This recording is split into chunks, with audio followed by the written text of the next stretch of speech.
Good afternoon, everyone, and welcome to our monthly Wednesday Labour Mobility Research webinar. My name is Ryan Edwards, Deputy Director of the Development Policy Centre here at the ANU, and hosting with me I have Arachika Okazaki. As always, I would first like to acknowledge and celebrate the first Australians whose traditional lands we are broadcasting from. And for those of you unfamiliar with the centre, we are a think tank and a research centre focused on improving the effectiveness of Australian aid, supporting the development of Papua New Guinea and the Pacific Island region, and contributing to better global development policy. Today, we have ANU's own Natasha Turia, who is a PhD candidate with the Department of Pacific Affairs here. She's going to be presenting 8,000 seasonal workers by 2025 from Papua New Guinea as her talk.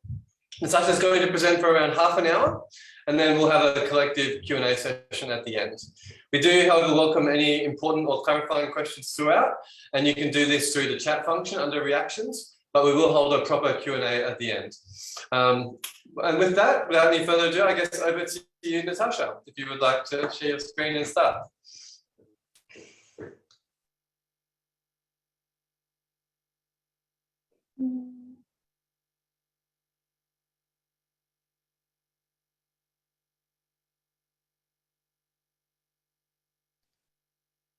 Okay, so can everyone see that? Yep, that's great. Okay, so Abinu Nolgata, good afternoon, everyone. Thank you, Ryan, for the warm welcome. My name is Natasha, and as Ryan has said, I'm a PhD candidate with the Department of Pacific Affairs. I'm actually zooming in from PNG for this presentation. So as the title suggests, 8,000 seasonal workers by 2025 from PNG. For those of you who are very familiar with the Pacific and Labour Mobility, 8,000 seasonal workers from PNG, specifically from PNG, that is an exponential increase from our normal numbers that we've been. Oh, is that going to share? Sorry.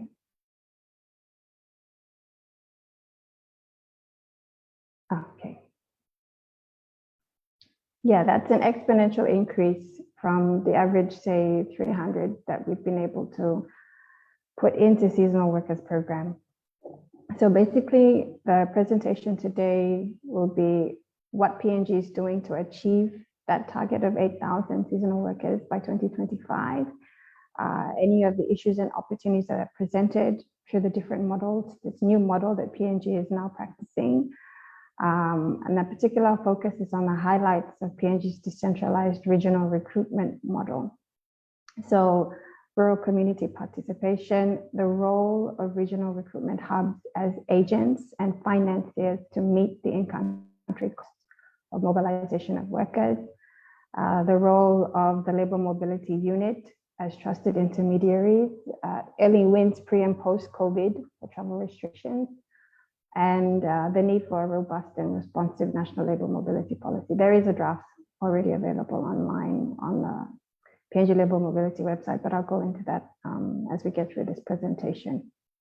I will be wrapping up with considerations for PNG. I won't go through all of them, depending on how much time we have.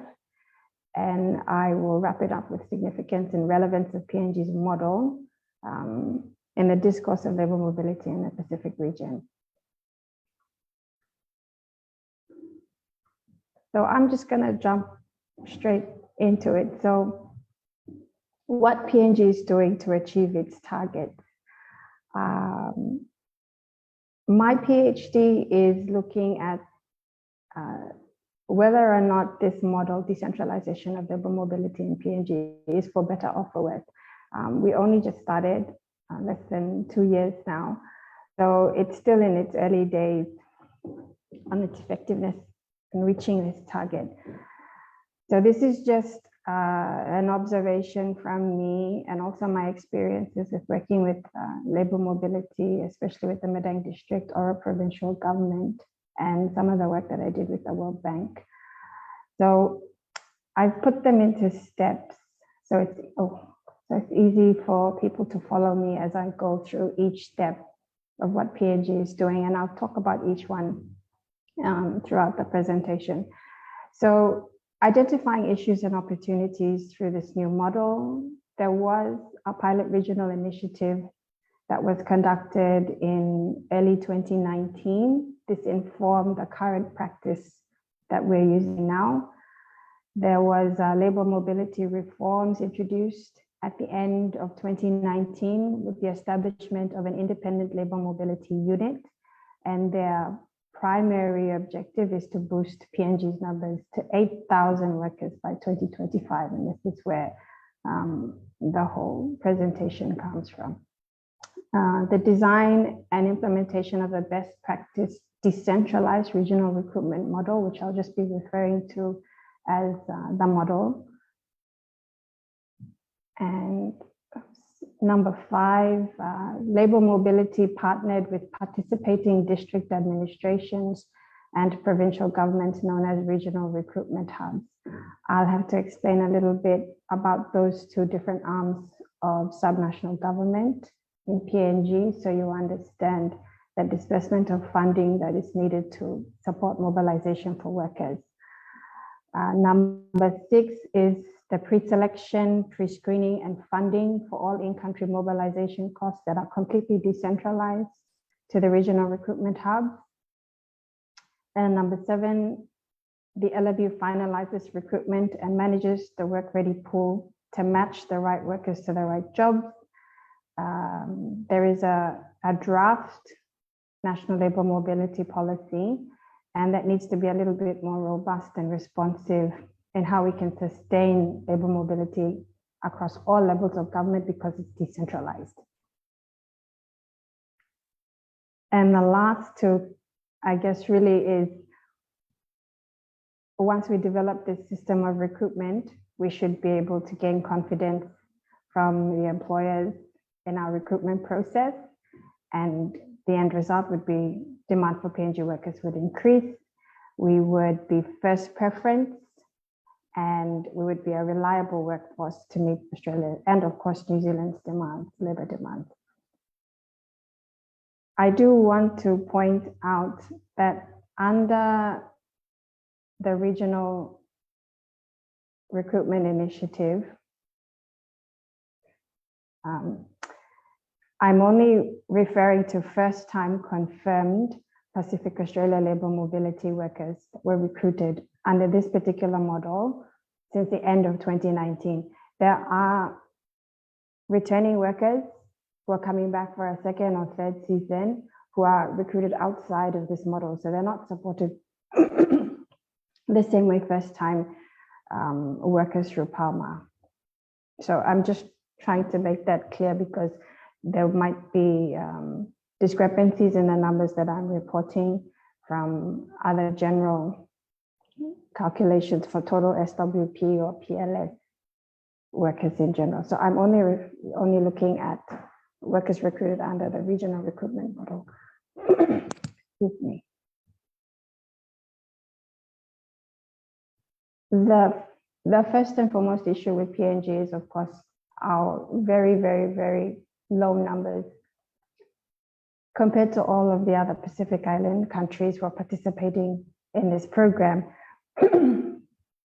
PNG has the lowest sending country to both Australia and New Zealand. New Zealand's a little bit higher than Australia, but overall compared to, say, Tonga and Vanuatu, who are sending workers in the thousands, Papua New Guinea is only getting a couple of hundreds. So we're still less than 1% or thereabouts 1% total share of workers coming across to Australia and New Zealand. Despite PNG's large land mass and even close proximity to Australia, and the fact that we've been participating in this program since 2011, PNG has struggled to effectively promote and target rural-based workers for temporary jobs overseas.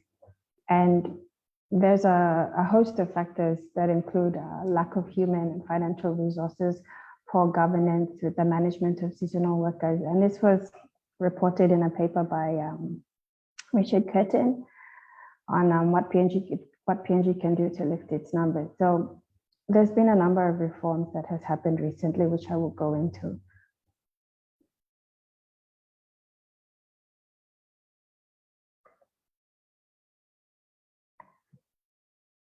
I think the other thing that's really interesting about the new model that PNG is practicing now is the national prominence and recognition that it's given.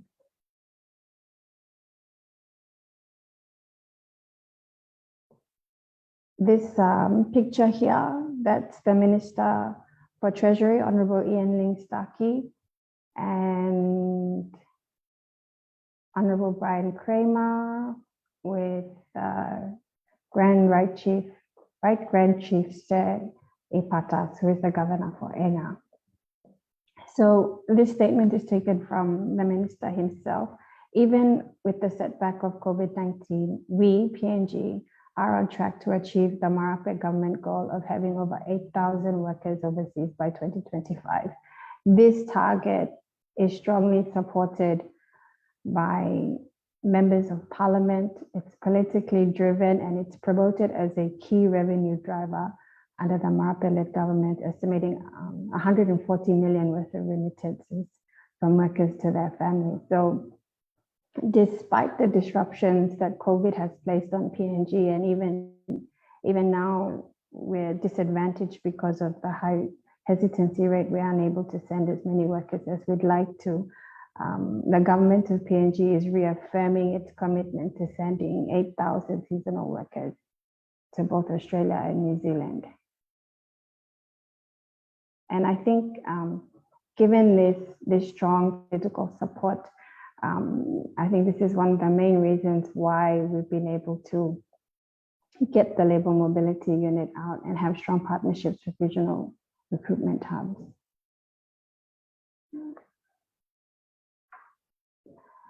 Another opportunity that it presented was the pilot regional initiative. This was conducted in early 2019. There were selected districts and provinces that participated in this pilot regional initiative, only 5. And Medang district was the first hub to successfully mobilize around 49 workers under PALM. Initially, it was targeting SWP workers, but in that same year, PNG joined PLS, so the recruitment expanded to include PLS workers as well. Under the pilot regional initiative that Medang was practicing, so they used a bottom-up approach. They applied it using the ward development structure. So they practiced rural community participation.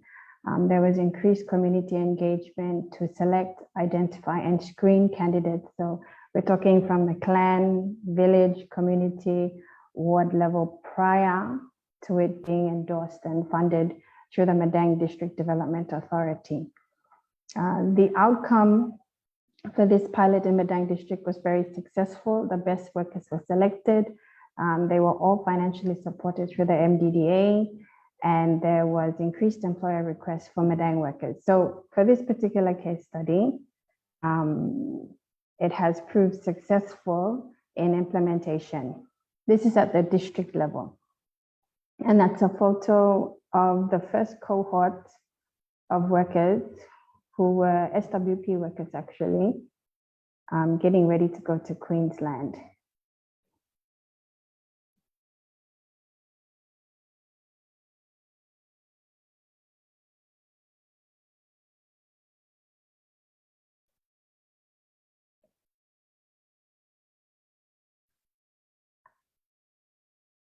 The current decentralized recruitment model, it builds on the success of the pilot regional recruitment initiative.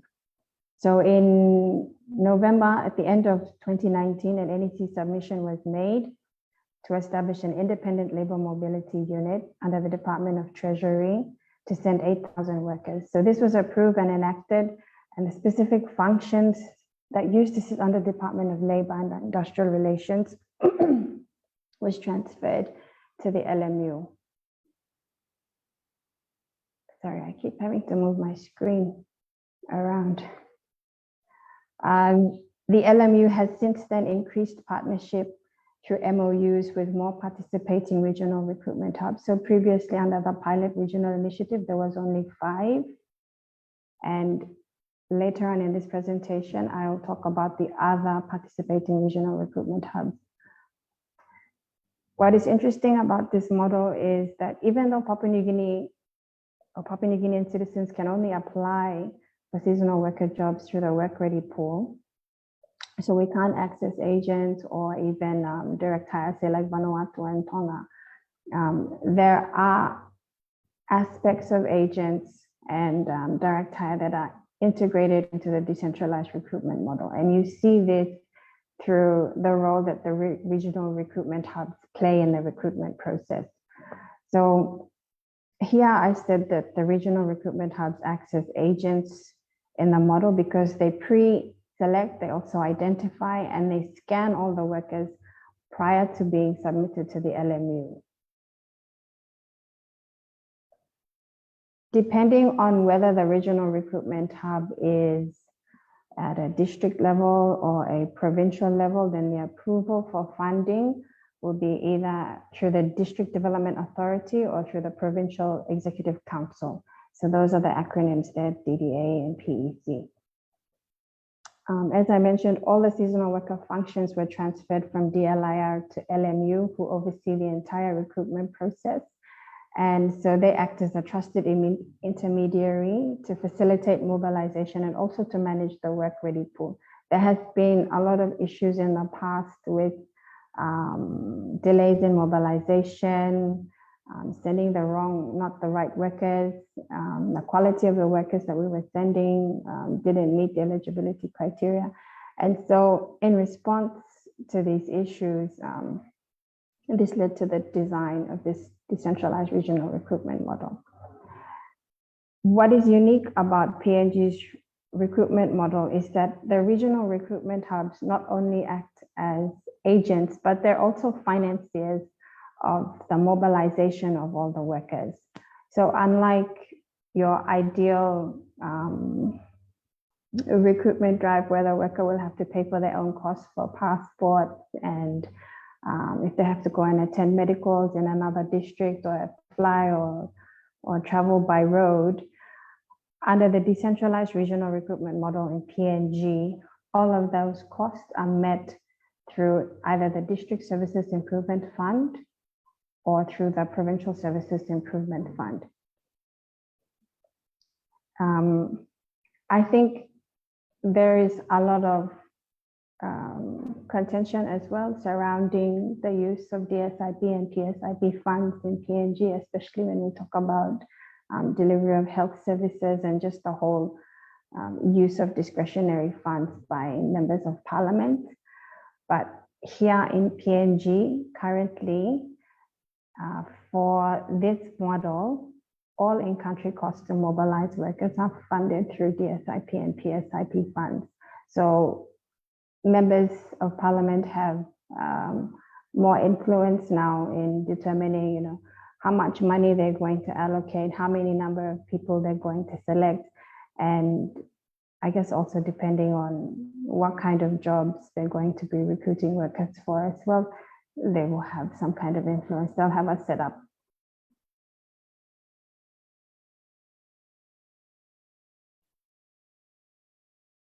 So these are the regional recruitment hubs at present. There are 14 regional recruitment hubs.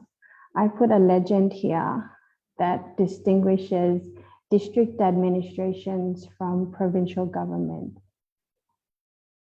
So you'll see there's a good spread in that you have representation from each of the 5 different regions in PNG. So Momase region, Southern Highlands region, Southern Province, Southern region, New Guinea Islands, and the Highlands region 4. And I'll give an example. There are some provinces like here in Northern Province where you'll see both a blue and a brown circle. What this means is that funding within this province can be drawn from DSIP funds because The open member for EGV Tari is also participating in this model. And the brown circle represents the provincial government arm. So the governor himself is also participating in this program. That's the same in Morobe province. You have an orange and a blue, which means this particular province will have access to more funding. And the other ones, you've either just got a provincial government or a district administration. So if you have, for instance, the pilot regional initiative in Medang, all those workers were funded through the Medang District Development Authority, so DSIP funds. That would be the same for in Milne Bay. This is actually Eseala district. In Port Moresby, that's actually Motukoitabu, which is peri-urban.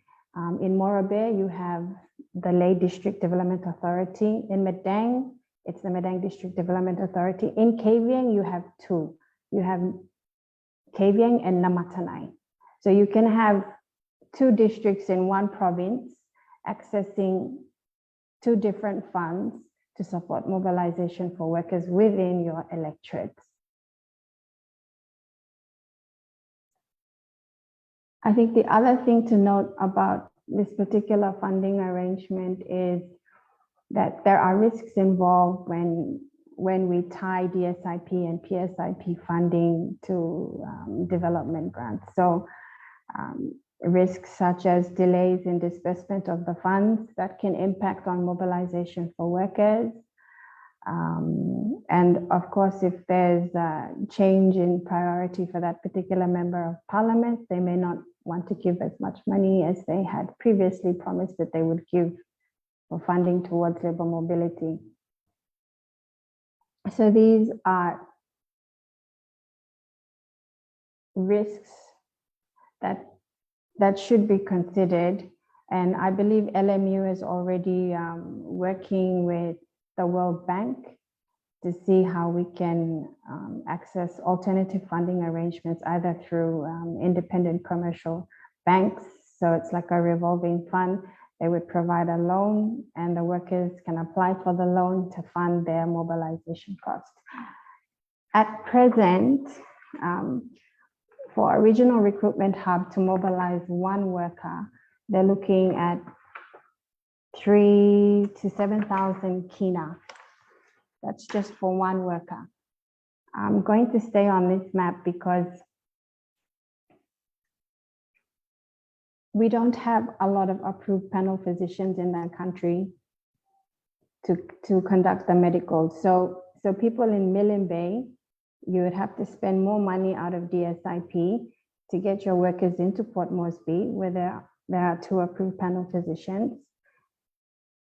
And for workers in the highlands or even in the islands, the cost to mobilize one worker would be significantly higher. And I'll talk a little bit more about mechanisms that we can use or at least explore to reduce those costs for the regional recruitment hubs. Because at present, there will be a lot of funding that's allocated through the PSIP and DSIP funding if you're going to mobilize a worker from your electorate.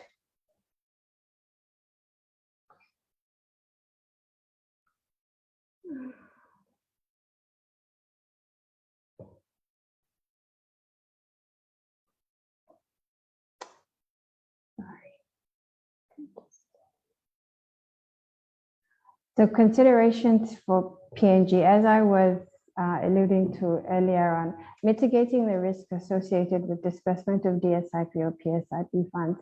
This is a unique feature of PNG's decentralized recruitment model. I don't believe it's practiced in other Pacific Island countries where you're accessing constituency funds to fund an individual to go and work overseas to earn a living for himself or herself to support his family. I'm not too sure what the mechanisms are for if somebody spends 7,000 kina on you, whether you're going to repay that back or whether it's going to be a subsidized amount. But I believe those discussions will be happening between the LMU and the World Bank around a particular funding arrangement. Reducing in-country mobilization costs. As I mentioned, that range 3,000 to 7,000 kina, that's really expensive. And each regional recruitment hub is ideally planning to identify 100 workers. So you times 7,000 by 100 workers, that's more than, what is that, 7,000, 7 mil. So each regional recruitment hub will have to make a budget allocation of at least 1 mil in order to mobilize 100 workers from their hub. I have mentioned here exploring the advantages and disadvantages of mobile panel physicians.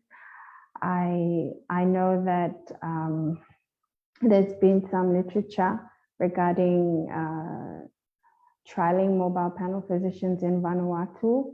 And I think that if we did it here in PNG, they would probably have similar effects.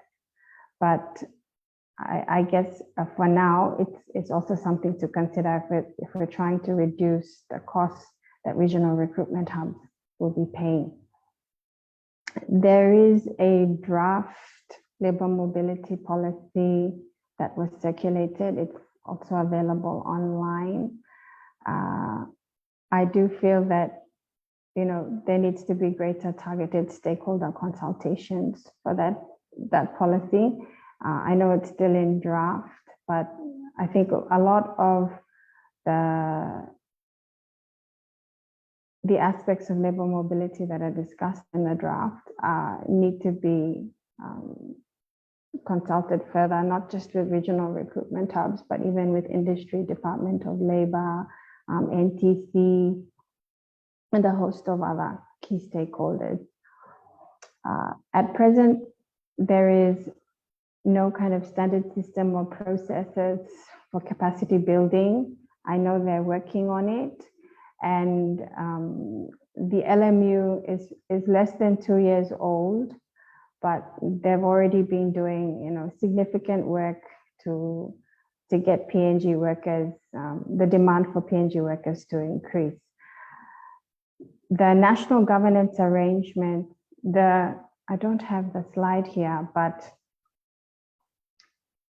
the current regional recruitment model that we have is actually reporting to the Minister for Treasury himself. And there is a ministerial steering committee consisting of key ministerial portfolios from Department of Foreign Affairs, DJAG, police, as well as, what was the other one? I think those are the key ones. But they're all responsible for implementing and ensuring that workers are mobilized on time. The other thing that I saw that was missing from the labor mobility policy is a standard database management tool to capture accurate worker information. We know that PNG's Work Ready pool has got issues, and at the moment, it's very hard for us to track how many workers are coming from where when they come back. And so it's important that whatever standard database that we're using is also streamlined and aligned to Department of Information and Communication standards.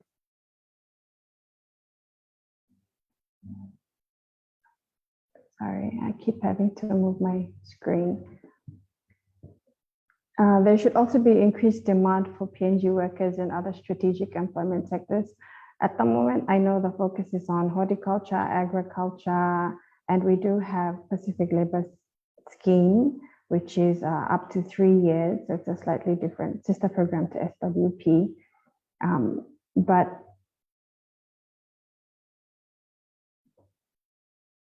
But yes, sorry, I do feel that all these other key sectors need to be included in the design and refining of the decentralized recruitment model in PNG.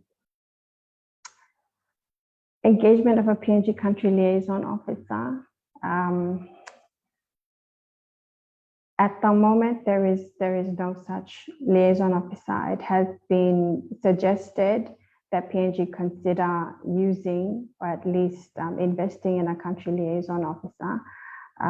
This was done in East Timor, and I think that has proved very successful for Timor. Even though they joined the program after PNG, they are sending higher numbers than PNG. So that's a key lesson for PNG to consider moving forward if we want to increase and boost our numbers.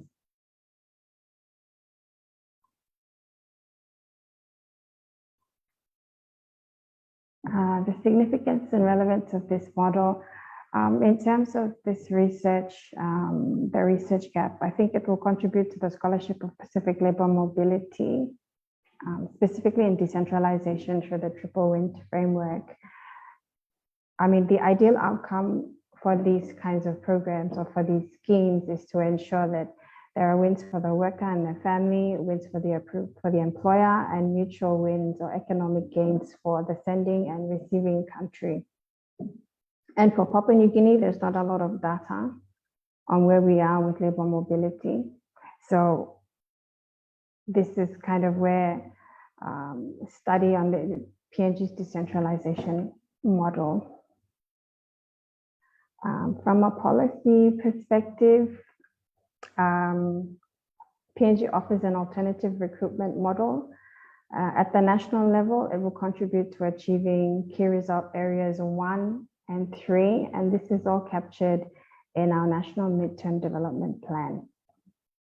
I think at the regional level as well, it does provide some lessons learned to other low mobility Pacific Island countries such as Tuvalu, where they may share or be able to pick up on some of these different recruitment models or systems that PNG is using.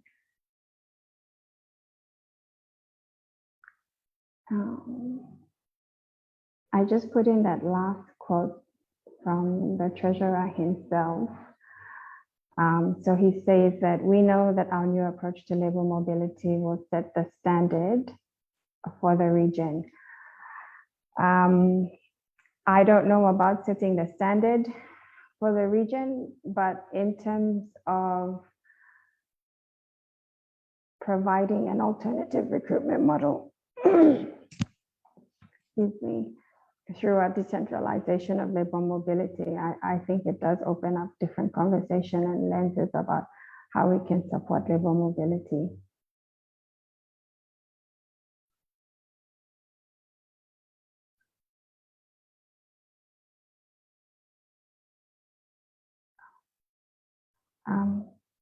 And that's the end of my presentation, Ryan. Excellent. Yeah, big thanks, Natasha. That was super interesting. I, for one, learned a lot. So yeah, please everyone now, if you have turned off your video, switch it back on so everyone's not just looking at blank names and screens, so we can see the group and it feels a little bit less impersonal in these Zoom times, and we can then move on to questions. So please use the raise hand button. You'll find it under reactions. Sometimes it looks a bit different depending on what version of Zoom you have. And then we can allow you to say your question, or if you prefer, maybe your connection's not that great, you can also post it in the chat and then we can moderate them in. I'm as yet seeing one hand raised, so please keep raising more. And we've got a question from Richard in the chat. Richard, would you, I will read Richard's question just to keep things moving smoothly. Richard has asked about the role of employers in the recruitment process. In particular, how are RSE recognised seasonal employers recruiting from PNG, recruiting workers from PNG at the moment, Tash. And then after that, we'll go to Tuan and then Stephen. This is specifically for RSE? It sounds like it, yes, but Richard, feel free to unmute yourself and chime in. Yeah, there are more Papua New Guinean workers going to New Zealand than there are to Australia. So New Zealand is a different, what approach does New Zealand employers have in the way that they recruit workers? At the moment, New Zealand's RSC, it hasn't really taken off under this model. So it's just PALM.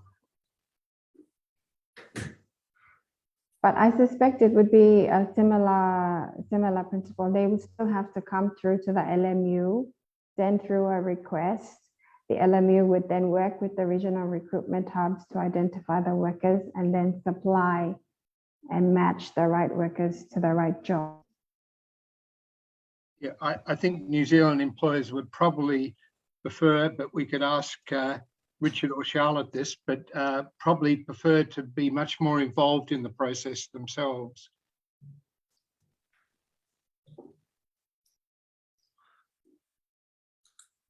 Okay, I'll take that as a comment for now, Richard. And Stephen, would you like to go next? Yep. Okay, thank you, Natasha. Maybe we can also go to Richard Bedford since he's kindly joined us. But anyway, that was a great presentation, Natasha. It's very interesting. I had two questions. One, I mean, I don't know if this is, I don't want to put you on the spot, but it would be interesting to do some political analysis, right? And why have those 14 be chosen? What do you notice about them? How did they get in? Yeah. And then second, just a different question. Maybe I missed this, but with COVID, I mean, is PNG now out of the SWP PLS, or can workers actually come to Australia through the SWP or PLS at the current time or in the foreseeable future? Okay, I'll answer the first question. In terms of who can be a regional recruitment hub, there is an MOU that's supposed to be signed with LMU to enable this partnership to come to fruition.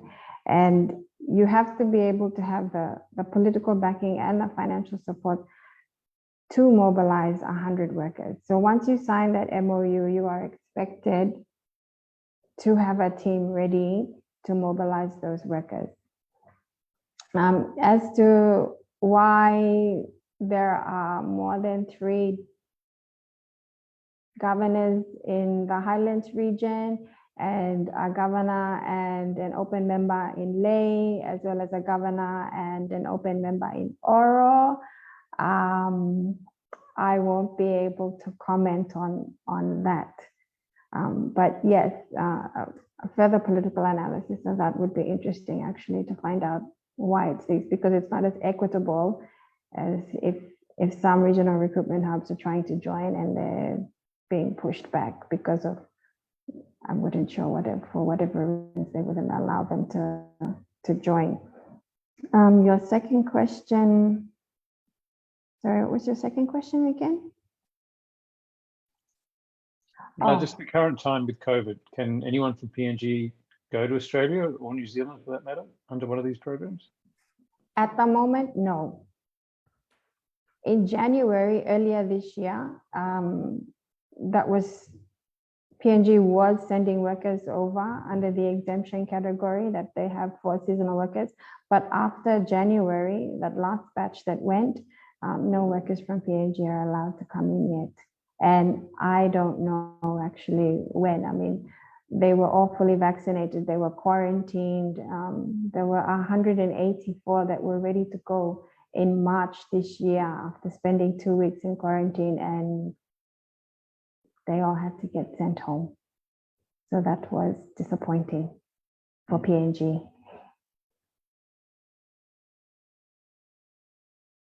Thank you. Okay. Next hand up was Amanda Watson. Again, everyone, please do introduce yourself briefly before we speak. And following Richard's invitation, other Richard, if you would also like to jump in sometime, please feel free to do so, but no pressure either way. Thanks. Yes, Amanda from the Department of Pacific Affairs. Natasha, I heard you talk about the pilot in Madang district, and I believe that the member Brian Kramer, even before he became a member of Parliament, was working on helping districts and at the ward level develop their ward development plans and so on.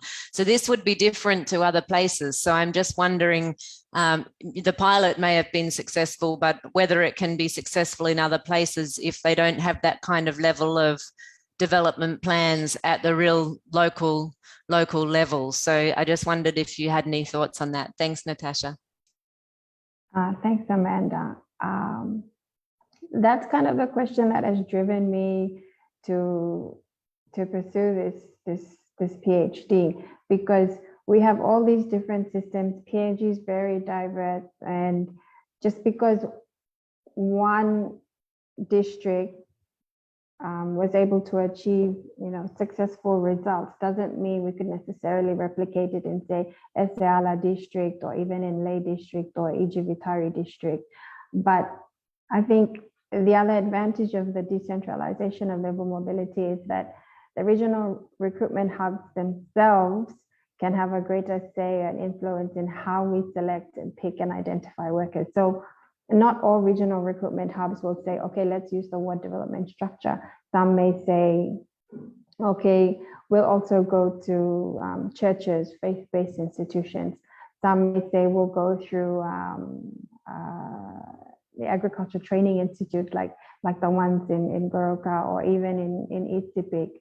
But each of the regional recruitment hubs are identify a labor mobility coordinator. So that labor mobility coordinator will work with the LMU to try and make sure that they're identifying workers who meet the basic eligibility criteria for the application process. So you have to be 18, healthy, have no police record, and so on, and such. But then at the district or the provincial level, then there are additional layers of criteria. Like I know in Medang, you must, man or meriba harin talk na walking walk. You, just because you come from this district or even from a particular ward, there's also issues with selection of wards within a district. If you're in, say, Ora, there's more than 900 different wards. So how can you be equitable in making sure that each ward within that province is given access or feels like they have fair access to the jobs that are out there?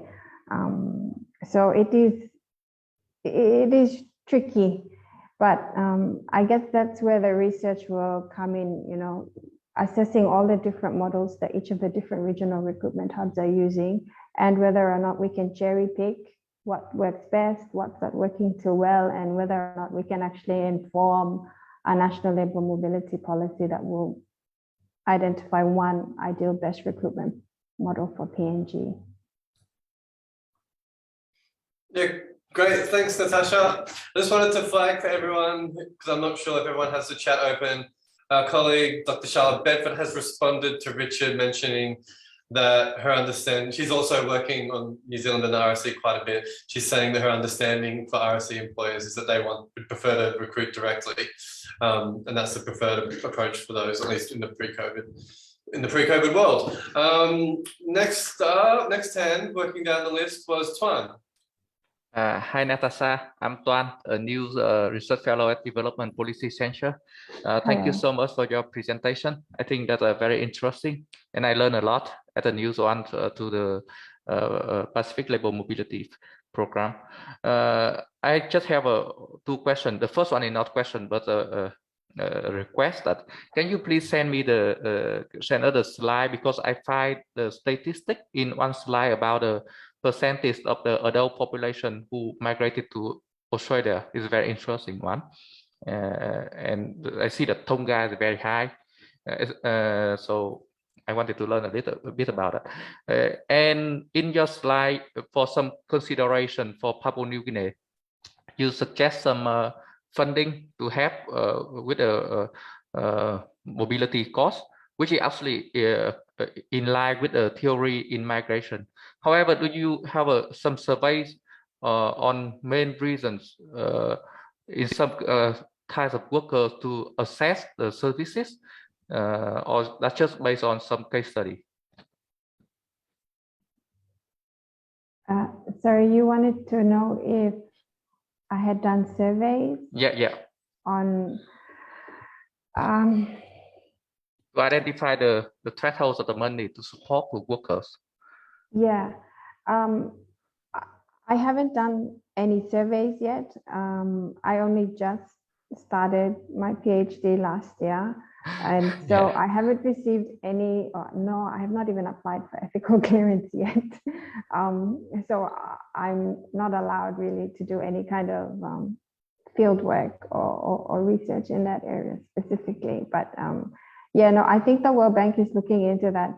They've already got some discussions with LMU, and apart from exploring different funding arrangements, yes, they will have to seek workers' views on what kind of loans they would like to apply for, how much are they looking to get, and what's the repayment period.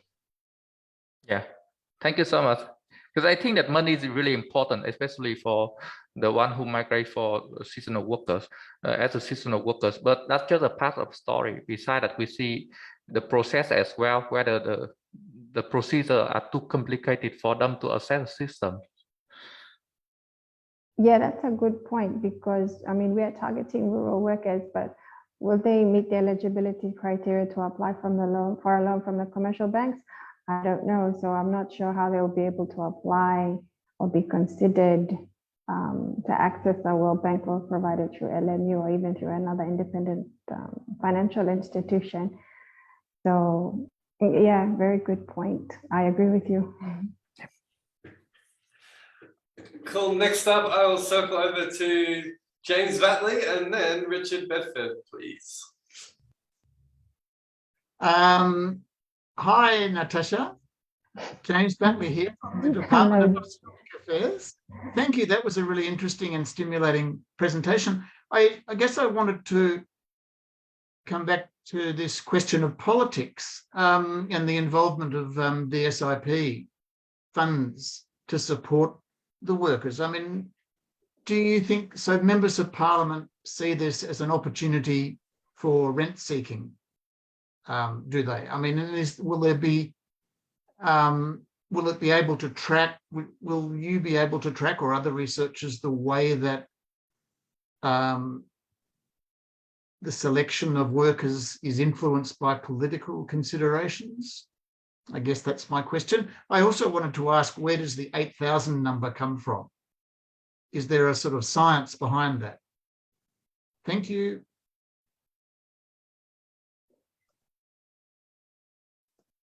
Thank you, James. I'll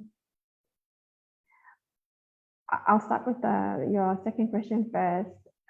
As for the 8,000, I don't know where that figure has come from, apart from the fact that it was put into an NEC submission in late 2019. And I've also asked that question as well. Why 8,000 and not 5,000 or 3,000? Is it a realistic target for PNG, given we can only really get 300 across the line in one season? But I mean, it's an ambitious target, and the Minister for Treasury himself, as well as other members of Parliament, have reaffirmed their support to send 8,000 workers. So if they can only fund 100 workers, then that will be the case. I know one regional recruitment hub that is only going to do 20. They're the exception, but that's their prerogative. It's their funding, it's their money. They can decide how much they want to spend. Your other question, what was your other question about? Sorry. Well, it's just the involvement, the ability of members of parliament to leverage this this system to their own political advantage. I guess that's the risk of this decentralization of labor mobility in PNG, is that you have a lot of political support, but then you also have direct influence greater than you would in the selection of workers than you've ever had before. I know elections are coming up around the corner, and ideally I would hope that members of parliament are not jumping on this bandwagon to buy votes, because there's, you know, a bigger picture here. Yes, I would like to think not. But yeah, it does raise those questions, and I guess that's what happens when these kinds of programs are politicized, as they are here in PNG. Thank you. Great. Thanks, James and Natasha. Richard, over to you. And thank you for joining us again. Oh, thanks very much for the opportunity to hear your seminar, Natasha, which was fascinating. Having once spent a bit of time in the Papua New Guinea Labour Mobility Office over 10 years ago when we were doing some work on the RSE, and hearing of great plans and great ambition. And in fact, some excellent ideas were floated, but the whole thing got tied up with bureaucracy and trying to get workers into Port Moresby through the various steps of the process and then out to Australia or New Zealand. My real question was around the one that James has already asked you about, the 8,000 target. You've got these regional hubs. Will each region be allocated some sort of number that it might be asked to try and provide for the scheme, or is it just going to be open season for whichever region wants to try and get as many workers as possible into the system so that they can dominate the target? Because I can see some really interesting dynamics emerging if you have a target and it's politically driven, and you have certain regions with quite different sorts of patterns of demand for seasonal work, trying to dominate the scheme. So I think the model looks very interesting, but I am a bit nervous about where the target came from, given that Australia and New Zealand run demand-driven seasonal work schemes.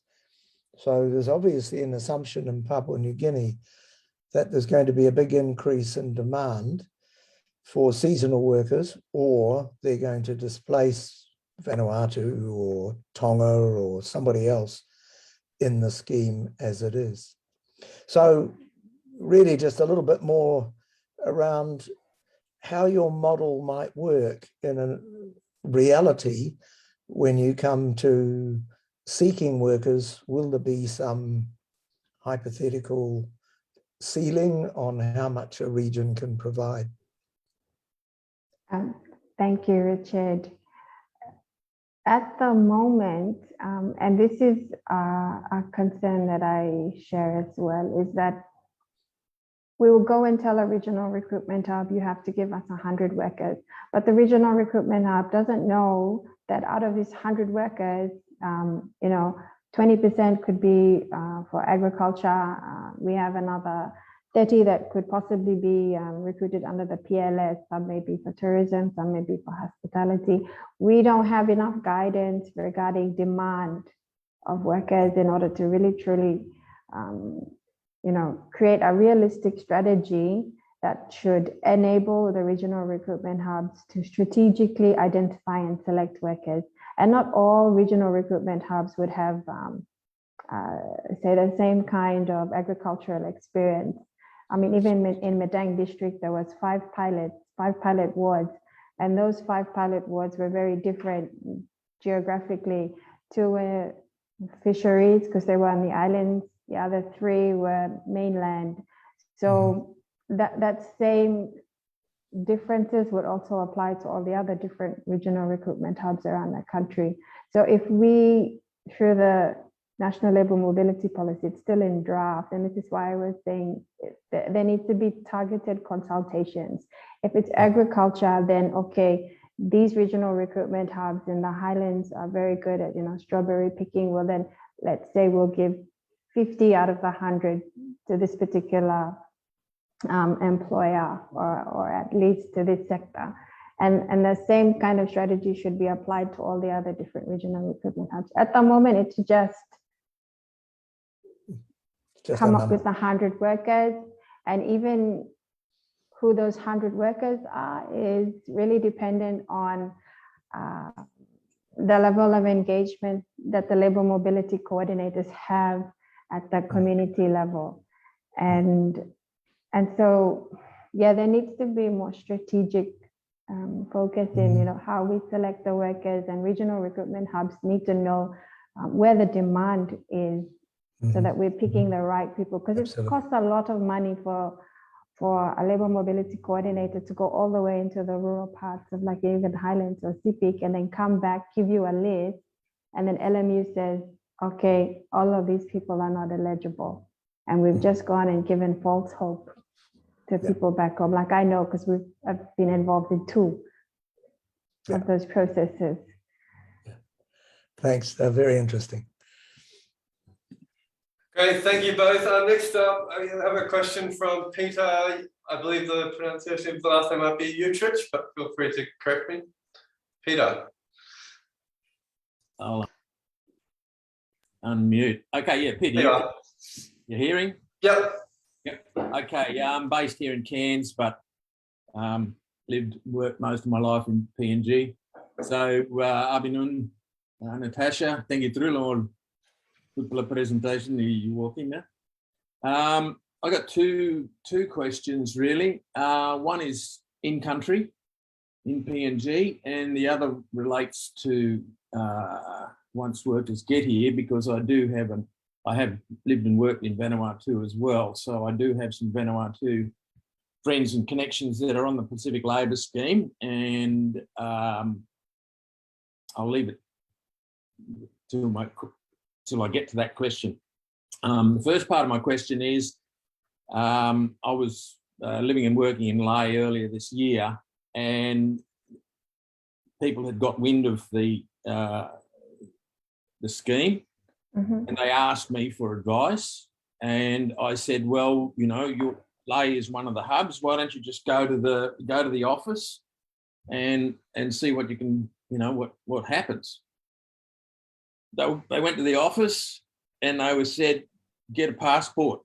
That's one of the recommendations. Obviously, you'll need a passport.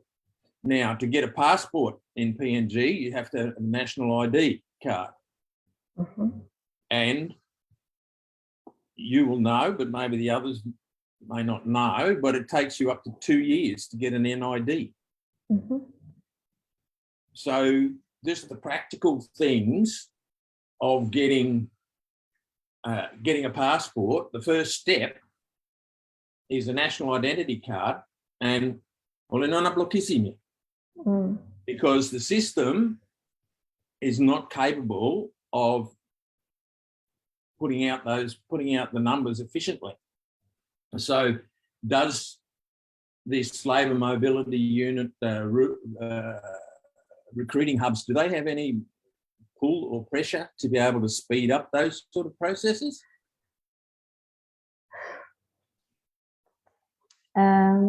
That's a good question, because it's going to affect every regional recruitment hub, especially those regional recruitment hubs that do not have an NID office in the province, because that's an extra delay for them having to deal with office in Waikani. I know the Ministerial Steering Committee has membership from Department of Foreign Affairs and Trade in there, and I believe that has been specifically put in there to enable faster turnaround for passports, because that falls under their jurisdiction. That is the same for the Minister for police certificates. I do note that the Minister for Community Development is not within that membership in that steering committee, which is where NID cards are issued from. But the LMU is supposed to be designed in a way where you have smaller officers within the LMU that are responsible and tasked to fulfill or follow up on those administrative requirements like the passports, NID. Police clearance can also take time. Even getting a driver's license, some provinces don't have operating transport officers. So we have to send most of this stuff to Port Moresby. And then trying to do our medical is even worse. If you're not close to one of the approved panel physicians, on top of airfares, you have to also factor in accommodation. You have to put them up in Port Moresby or put them up in Lae. Yeah, and those are really the only two provinces that have an approved panel physician. So, I mean, the model is it's less than 2 years old. It's still very, very, very young. And I know all of these issues that you've raised have been considered by the LMU, and the plan was to have additional officers within LMU that will be able to expedite those specific processes to enable quicker turnaround for mobilization. But I think it's still in the pipeline. Okay, well, good luck with the funding in the budget that's coming down. Because nothing will work unless you get funding to get the officers in position to be able to move those things along, and they're the blockages that are happening in the NID system and stuff as well. Okay, well, thanks for your reply. It just seems like there's a whole lot of questions that relate to the fact that it's still a work in progress, this scheme. And you're playing a very valuable role, and this is a very valuable sort of forum to be able to put some things forward.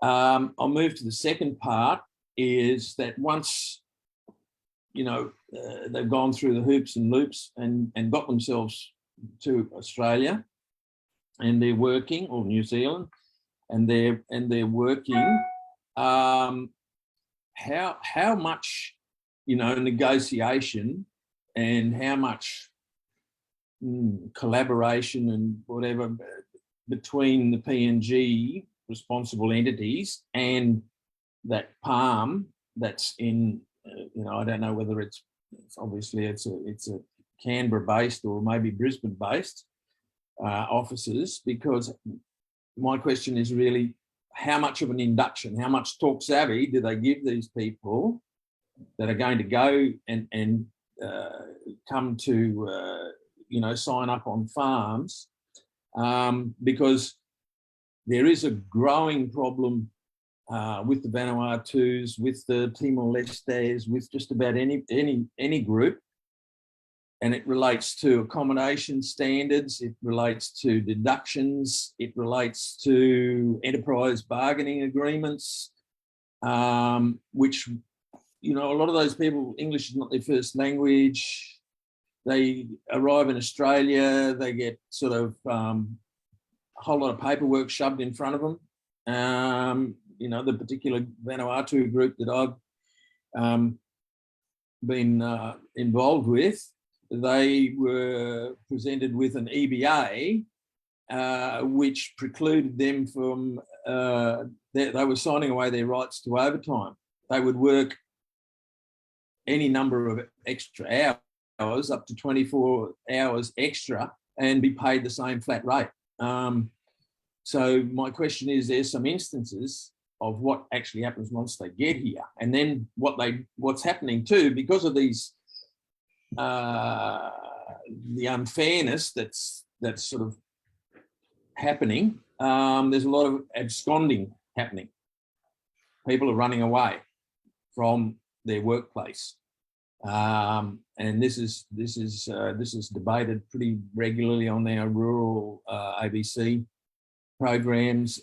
It's been the subject of a couple of commissions of inquiries. The unions are involved. So there is, how much the LMU unit, within Ling Stuckey's or wherever it's going to be based in Port Moresby, how much do they really relate and work with the Australians? Department of Labor. Yeah, Natasha, I might get you just to briefly comment on the last bit, because Peter there just smashed open a giant can of worms that we could probably talk about all day here. So maybe just comment on the last bit about how PNG, the government's engaging with this stuff, and then we can continue the rest after we formally close off the broadcast if you want, because we are at time. So yeah, just maybe respond briefly for now. Okay. Well, the labor mobility unit, they do go out and conduct pre-departure training with any of the workers who have been confirmed and about to sign contracts for employment. That's standard, that has to happen. Either they travel out to the location of the regional recruitment hub and they run those pre-departure training sessions, or the workers come to Port Moresby and that induction training happens in Port Moresby. But they do run through all the expectations of living and working abroad in Australia and New Zealand. I know they have team leaders that are assigned to each group. So it's the responsibility of the team leader as well to also make sure that whoever's in your group that's being sent down feels comfortable and confident to reach out to you if they have any problems with any contracting agreements or disputes. The regional recruitment hubs themselves will have to come up with their own systems for, I guess, safeguarding the welfare of their workers, because they're the ones who are spending a lot of money to send them down in the first place. But those are conversations that have yet to be had with regional recruitment hubs. And this is the reason why we're saying whatever governance arrangements we have in place at the national level must also be replicated at the subnational level. So there's uniformity and consistency across how we manage welfare of our workers, because we can't afford to have workers misbehaving. And members of parliament who are supporting this program are very, very clear and firm about sending the right workers, who will then pave way for more workers from PNG to join the program. Awesome. Thanks, Natasha, and thanks, Peter. We will stop the broadcast in just a moment, and do please feel free to stay online to continue the discussion. I do want to briefly mention 3 other things though before we go. First, a big thank you to Natasha for presenting, and a big reminder that the talk and the slides are going to be available on our website should you want to refer back to them. Second, that these events, well, just about everything that you see us do these days on labour mobility and on Pacific economies is a key part of the Australian Government's Pacific Research Program, and we're grateful that they help us to create these important spaces now and well into the future. Third, we still have 2 more exciting events lined up this year that you're more than welcome to join us for. On Friday, the 26th of November, Dr. Michelle Rooney will present on forced eviction from informal settlements in Port Moresby, and we've got a fantastic discussion paper on this up on her website, which you're welcome to read beforehand. And on Thursday, the 2nd of November, we'll have a morning-long event with 2 panels on Timorese labour mobility, including 1 special panel with workers. So I very much hope you can join us for those 2. Big thanks again to Natasha, and we will stop the broadcast there, but do please feel free to hang around, those of you here, to continue the discussion. So yeah, that's it from me.